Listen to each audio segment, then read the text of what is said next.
What if rebranding made you $1.6 billion? Poppy has been acquired by PepsiCo for reportedly more than $1.6 billion, which is absolute insanity. So amazing for them. Love that for them. And I do enjoy the product. I love me a prebiotic soda. But what I love the most about Poppy is actually some of its brand history. So Poppy started out of Austin, Texas, and in 2018, they went on Shark Tank. They got an investment for $400,000. And with some of that money, they decided to rebrand. For those of you that don't know, a rebrand is essentially when you change the look and feel of your brand to better align with, where it's going. Prior to rebranding in 2020, they were actually Mother Beverage and they looked completely different than the Poppy that we know now. And their investment in rebranding clearly paid off. After the rebrand, Poppy skyrocketed into what we know it to be today, a totally viral brand with celebrity endorsements, fun, hip, aesthetic, and just a lot of awesome content.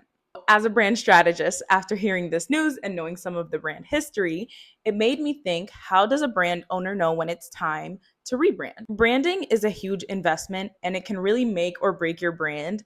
And so here are a couple of things to look out for that might give you an indication that it's time to start changing things around. The first thing that you want to look out for is definitely that the brand no longer aligns with your vision, right? You're the owner, you know where your brand is going. So maybe it's not feeling like what you think it's supposed to feel like. This is definitely a really good indication that it might be time to refresh things. The second thing to look out for is that your audience changed. Again, when we start off, we start somewhere and we could end up somewhere completely different.